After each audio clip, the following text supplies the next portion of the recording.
Hey guys, my name is JessiMew, and welcome back to Adam's Quest.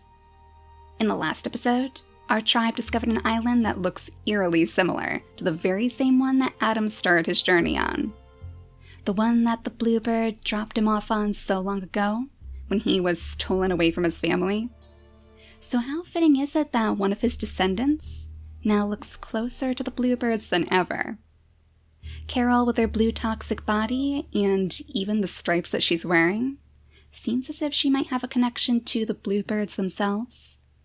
And the bluebirds were actually once considered guides for Adam's family, so I wonder if perhaps they're going to be following Carol deeper and deeper into the swamplands. Hopefully she'll be able to use that big nose of hers to find some good resources. Maybe even a place for Sunshine to bury their mother.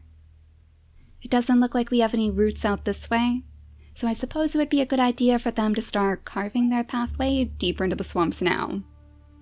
They can start by using the one that Peach began. We'll bring Sunshine right behind her sister, have them sniff around. Yeah, we knew that there were some of those little twiggy bushes back there, but so far we haven't found anything else worth investigating. Oh, there's actually a nest up here. Oh, and there's a root too. Oh, that is actually perfect. We could probably bring Peach over to the permanent nest, and she could have her next baby there instead. We'll have to scoot Sunshine up to the front so she can make use of the root on the next turn.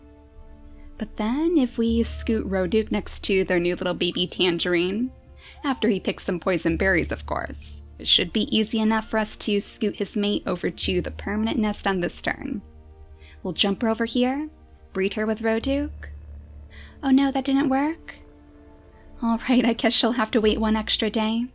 But that's okay, we already have one excellent healer in Tangerine, and I'm sure that Peach is going to make sure she instills confidence in her early on.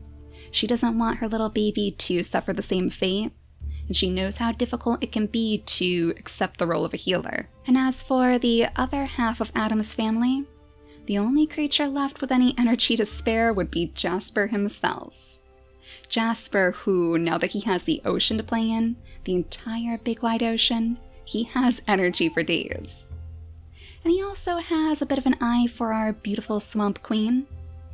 After watching her take down the Bearyena by surprising it with a fearless attack from the ocean, he really wants to come up with a way to get to know her better. So I suppose he could come up here and maybe dig up some of those roots for her. We'll just have to find a location where he won't be right underneath this coconut tree. I mean, I guess for now we can have him scoot into the grasses, and then on the next turn he should be able to dig that up much more easily. That gives him at least one night to spend right by her side. Maybe eavesdrop on the conversation with Foxtrot. These two have been through so much together. I'd imagine that she would be a little bit more open around Foxtrot, especially because she considers her to be something like a big sister figure. It's kind of funny because Foxtrot does actually come from the other half of Adam's family. She was Needle's daughter, and of course Needle was Dagger's daughter. So technically she shouldn't be over here right now, but she's found that she fits in much better with Tanunu and his daughter instead. I'm sure that Rara really wishes her mother was here right now, because surely she would be able to help Foxtrot heal her wounds. But we have to consider that Foxtrot is a very, very hardy creature. Despite her lean body, she is not going to let any little bumps or scratches stop her. In fact, she might be the one to go charging deeper into the swamplands on this side of the island. Right now I would like her to clear out most of the area by the ports, just so we'll know that this place will be ready for us. Oh yeah, we have a nest over here too. I almost forgot about this thing. This was actually where we found the Bearyena, right? So I wonder if this was its lair? Maybe it was even a jungle Bearyena, escaping the apes from the island that we're about to go to next. Maybe these two will have to do a little bit more investigating, in fact. I wonder if they could find more Bearyenas out inside those swamps. But for now, let's have Jasper go ahead and dig up the root that he was planning to give to Rara. Then he might need to scoot out of the way of all of those bugs, because something tells me he's going to catch that sleeping sickness if he's not careful. He's lucky that he has so many stinky-tailed ladies keeping him safe. Unfortunately, Tununu's days are also winding to a close. He only has 2 days remaining on his lifespan, so it will be time for him to give his bluebird feathers over to his daughter very, very shortly. I actually would like for them to come together by this tree over here. I feel like this would be a good place for him to share his stories about Solaris, where they can gaze up into the branches and look at those snails in the trees. One of the very, very few food sources that are only available to those with the bird wings. It would be a good way for her to learn about their flighty roots. But more than that, it would be a great way for him to instill this idea of progression in her mind as well. Their family was always known for finding new ways to continue their journey. Instead of staying stuck in the past like Carol and her family, they're all about adapting to the environment around them. And surely there would be no better way than if somebody in their family managed to find a way to gobble up those snails. But I guess that's for far off in the future, if we manage to find somebody wandering around with those wings that we so need. So Sunshine, if you scoot on ahead of your sister, you should be able to dig up those roots for us. Thanks to her double digging paws, she can actually get us quite a bit of food just by finding those roots. So even if she doesn't have a family member to bury, it would be a great idea for her to seek them out nonetheless. And now as Carol calls out to Peach, letting her know that she can settle safely inside this little nest, they'll have plenty of food to eat, they'll have little twigs and flowers for the babies to play with. I bet she'll appreciate that too. She's not going to be able to gather up all of those poison berries though, so maybe we should see if Rodu can catch up. We'll just have him pack away the nest, scoot on up this way, and call little Tangerine behind him. He'll have to wait one more turn, I guess. Though so far we've been pretty lucky with the bluebirds. They seem to be staying away from this island too, which probably has something to do with Carol and her striking features. Let's scoot her on up this way, so she can at least gather up some of those poison berries. And then I think we should be just about ready to skip the turn. We just have Tununu, who can settle down under those branches. And we have Jasper, who I suppose could skid around this way. It looks like the Crabbits are trying to lead him back into the ocean. Ooh, I wonder if they know where some of the shells are? Maybe he could follow the Crabbits to their shells? Oh, that would be a surefire way to impress Rara.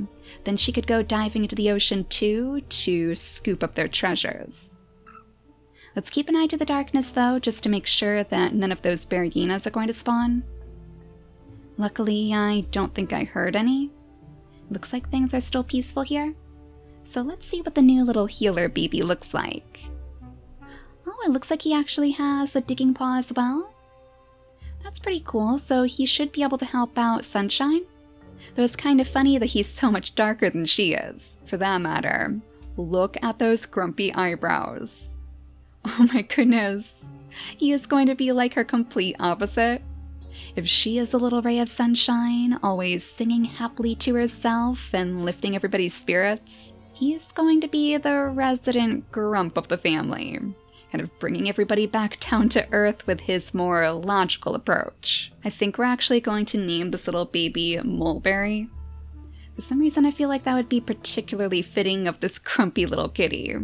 Mulberry sounds like a bit of a grumpier name to me, I guess. I'm sure that Peach is going to try her best to brighten his spirits by giving him some of those flowers. But because this is her very final day, it might be a good idea for us to try to get one more baby. Oh my gosh, it's Roduke's final day too? They're both going to pass away side by side? Well, there's nothing more poetic than that. I feel like these two were meant to be all along. We'll bring Peach over here, so that we should be able to have Roduke breed with her. Don't let the fertility get in the way this time, thank you. There we go. So she can weave a personal nest out of all of those little twigs and flowers that she found. Something for her babies to remember her by. And maybe even more importantly, if we scoot Tangerine over here too, we can have her purr for her entire family, so they'll have that extra little bit of healing magic on them when she passes. That does mean that Sunshine's job is about to get much harder, because we do need to find some more roots for her to use. But I'm sure that Carol is going to be watching out as best as she can. I guess we'll have her keep making her way deeper into the swamplands for now. I don't want her to get too far away, just because they're all meant to move together as a unit. Her family is very tight-knit, and they're not known for leaving other creatures behind. But oh my goodness, I wish we could just jump up there and grab all these snails. It feels like such a waste to have so many good sources of food just like dangling over our heads. That has to be very, very curious to these little kittens too. Oh, you know, Tangerine could purr as well. I almost forgot, because she has her second gem now. She could actually purr for her little brother. So even though he wasn't able to get his mother's purring magic, thanks to Tangerine's help, she's kind of spread the bounty. I think that's a pretty good way for her to train to be a healer herself one day. Look at this. The Crabbits are getting a little bit too nosy on the shores. They're really trying to get Jasper's attention. So as we start to bring Rara back to her father, because I'm sure that she would hear his calls by now. He's probably trying desperately to find her. He doesn't want that bluebird feather to get lost after all.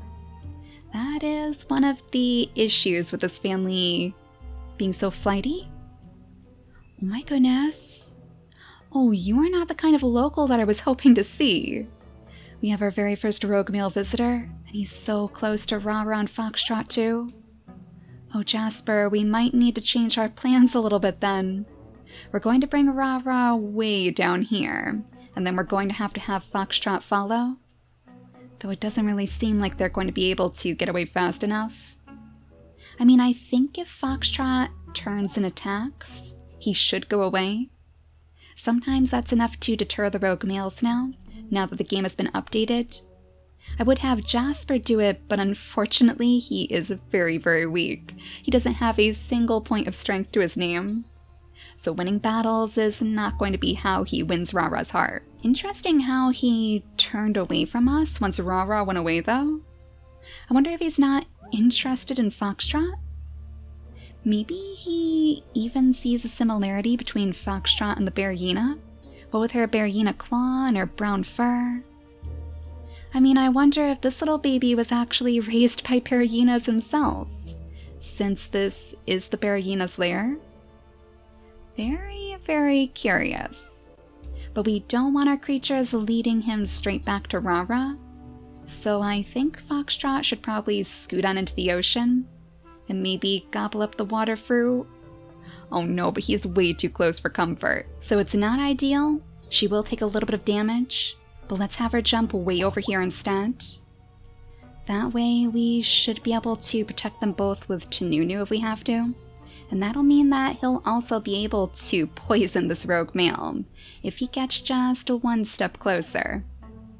We could even have Jasper try to startle him straight into Tununu. Can we do that? There we go. Oh no, but he's still coming over here? Oh, you are so persistent. Sometimes there's just nothing that you can do to prevent the spread of these rotten genes. But one thing we could do is maybe take that last swing. Oh, there we go. Maybe there's still a chance then. And I guess now is as good a time as ever for Tununu to pass down his feathers. He knows probably better than anybody else on this island just how tough Rara's journey is going to be. She has a lot riding on her shoulders right now, but after spending so much time teaching her their ways, he knows that she's ready for the job. They can both gaze up at those snails just slinking around the branches overnight as we go ahead and skip the day, and hopefully find a way for us to evade this rogue male once and for all.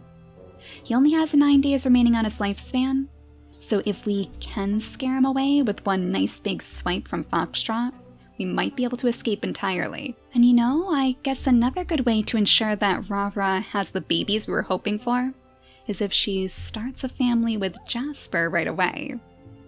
While he was never able to find those shells that he wanted to gather from the ocean depths with her, maybe it was actually the Crabbits that let her know his secrets. Oh, maybe the Crabbits were whispering his little love messages to her, and that's why they came up to the shore. The crabbits are like the carrier pigeons of the sea, perfect for the creatures with the water bodies. So let's see if we can find a way to bring both of the ladies further down the shore. If we scoot Rara over here, excellent, he seems to be turning away. So maybe we can bring Foxtrot further away. He's returning to his lair, excellent. Don't lead him back, Jasper. We'll set you up right here, and then we'll take a look at both of your mutation menus. Let's see, what should we actually put into Rara's mutation menu? I know she has the blindness in her genetics, so we will have to watch out for that. But otherwise, I'm wondering if maybe we should start breeding in like the big ears or something. Do you think that would be a good idea? Since we are going back to a jungle, and we know that our creatures with the water bodies and the toxic bodies have such a hard time, it might be a good idea to give them a little bit more heat resistance. So just to weasel that back into their traits, I think we'll put that in one of her slots, and then we'll put the normal eyes into the second one. And as for Jasper, this is one of the very, very few times that we're actually not going to worry about the stripes, because this side of Adam's family has abandoned that too. Instead, we'll just focus on those poison fangs to ensure that their babies should still have a way to collect plenty of food. And other than that, I suppose the ram horns are kind of in order. That way we won't have any of these sticky situations in the future with their babies. You have to be able to attack at least a little bit. So go ahead and breed with Jasper. And thank goodness, now you should be safe and sound. We won't have to worry about that rogue male coming after you. I would find her a safe place to have her baby now, but I'm still a little bit nervous. So we'll have her wait just a little bit longer. We could even bring her over here to collect some more of these acorns on the next turn, while Foxtrot perhaps finds a different way to make use of her time. I suppose we could always have her go deeper into the swamps up this way to see what else might be lurking around these parts. Perhaps some more friendly locals. Yeah, I mean, maybe he wasn't looking to breed with our females. Maybe he was just trying to chase them away from his territory. If he did live back here with the bearyena that we ended up slaying, I mean, that would be cause for him to come after our creatures for sure. But Sunshine, let's see if we can find you any roots to dig up. Oh, right after we say hello to the next little baby in the nest. Oh my goodness, it's a red baby? We have such an interesting little rainbow of creatures here, don't we? Now we have a red one, orange, yellow, blue, and then Grumpy Mulberry too, who isn't quite as striking, but we love him anyways. So I'm glad that Peach was able to give us so many babies with the purr snouts. That means that Carol's family should be safe and sound, because they should all have a purr snout buddy to travel with. Even if they end up getting a little bit separated, they'll never have to worry about taking too much damage. So I think we'll name this baby Persimmon. That's a pretty cute little fruity name. And now let's see if we can find some more of those roots, because we have so many of their parents to bury now. Unfortunately, it looks like we're kind of being trapped in by the plant life. We can't destroy these berry bushes. Carol is just a little bit too weak. And I'm not sure if she would want to anyways, since it's really her only source of food. I guess you're going to have to just collect the berries for now, and Sunshine will go a little bit further off on her own. It's not ideal, but we don't want the babies going hungry, and little Tangerine has her paws full right now. She has both of her little brothers to take care of, and I know they're going to be a handful. I see that leech sneaking up on you, Sunshine. We're not gonna let him get to you, okay? I think what we might actually do is skip the turn, since Tangerine can't really move anyways. We'll just let her stay right next to her brothers overnight, and then hopefully we can evade? Oh, that was the rogue male, right? Okay, the rogue male took damage from the poison, thank goodness. I thought maybe one of our creatures got hit on the head by the coconuts or something, but all is safe in the Poison Kingdom.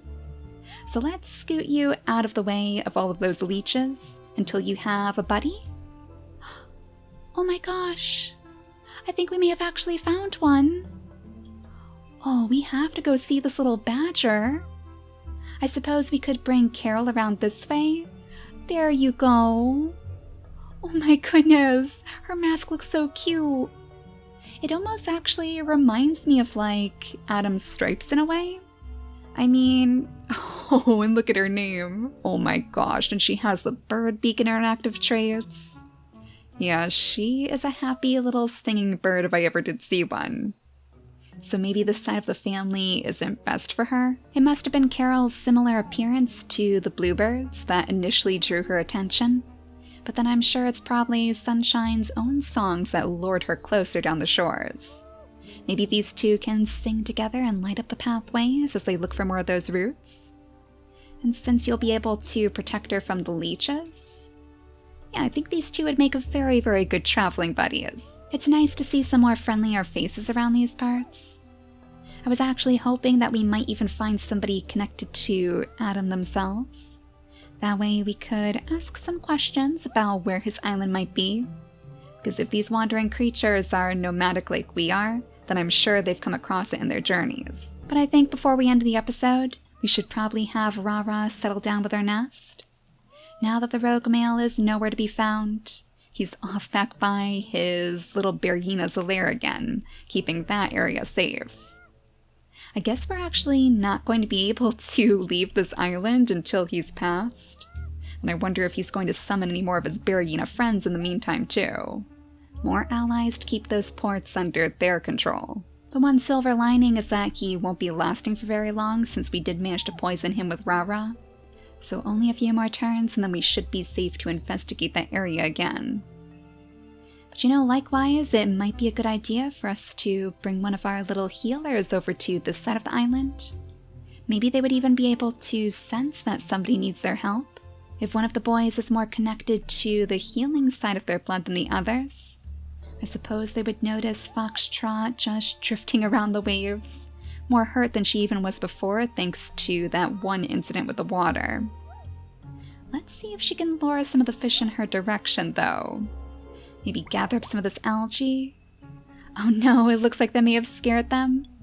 Well, at least she was able to crack open one of those coconuts with her big powerful Bearyena claw. We'll leave you right next to your friend Rara so you can meet her baby. And then it's just down to you guys, who unfortunately won't be able to pick up any of those poison berries.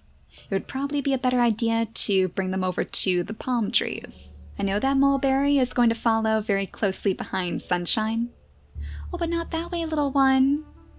Oh, you poor thing. He got completely stuck by all those thorns and those plants. See, this is why he's so grumpy. Things just never ever seem to go his way. But if he follows those happy, sunny songs of Lala and Sunshine, then he'll be able to find them in no time. So let's skip the day one last time and see what Rara's very first baby is going to look like.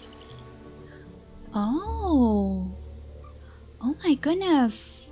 She doesn't have the poison fangs, but her fur looks almost exactly like Adam's.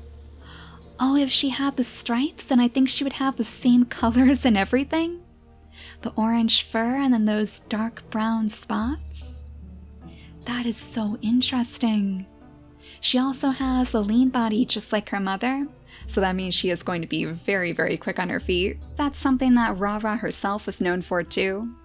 It always seems like those with a lean body just can't figure out how to sit still. So in the next episode, we'll have to see if we can continue their family. Now that their connection to Adam is just growing closer and closer, I'm very curious to see if we can breed a little Adam army before we leave this island entirely. But for now, thank you all so much for watching, and I'll see you all next time. Bye guys!